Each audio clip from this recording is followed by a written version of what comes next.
Assalamualaikum warahmatullahi wabarakatuh. Nama Sri Aryani, NIM 1814080041, Tadris IPA Fisika B18, UIN Imam Bonjol Padang, dosen pembimbing Miliasari SPD MSI.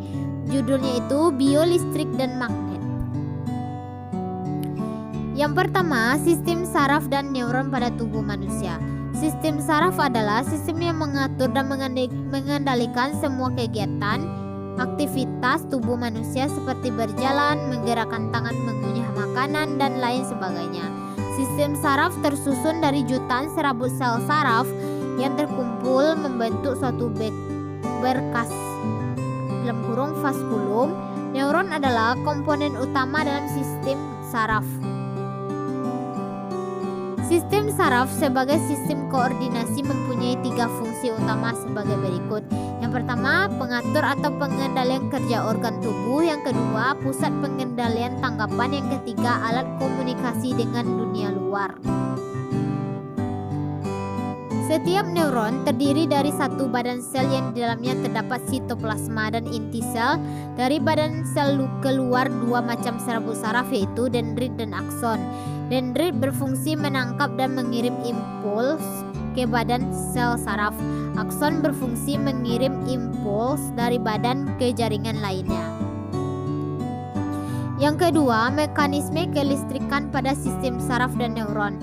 Yang pertama, sistem saraf dan neuron. Yang kedua, konsentrasi ion dalam dan luar sel. Yang ketiga, kelistrikan saraf. Yang keempat, perambatan potensial. Yang kelima, kelistrikan pada sinapsis dan neuron. Yang keenam, kelistrikan otot jantung.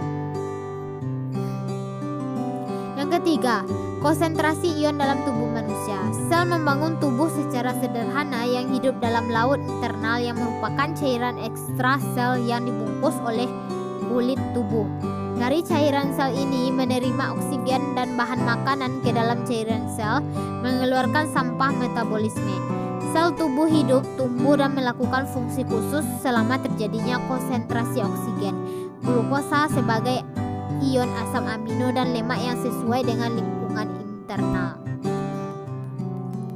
Yang keempat, peristiwa kelistrikan pada otot jantung.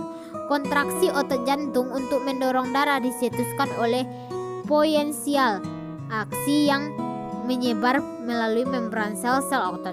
Jantung berkontraksi atau berdenyut secara berirama akibat potensial atau yang ditimbulkannya sendiri, suatu sifat yang dikenal sebagai otoritmisitas.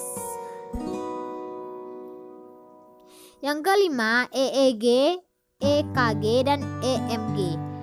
Pengertiannya, yang pertama, EEG, tes yang mengukur impuls listrik di otak melalui cakram logam kecil yang disebut elektroda yang menempel di kulit kepala. Yang kedua, EKG, tes tanpa rasa sakit yang mengukur aktivitas listrik di jantung.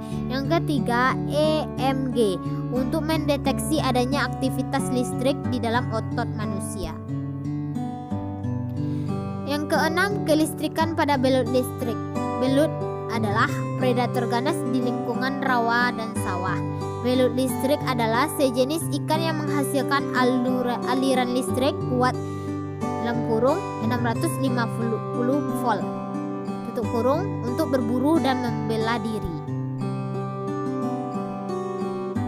Yang ketujuh, konsep magnet dan kemagnetan pada tubuh makhluk hidup.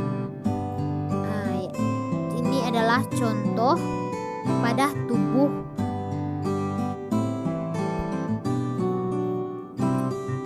dan ini adalah contoh pada hewan, lebah, ikan salmon, dan bakteri.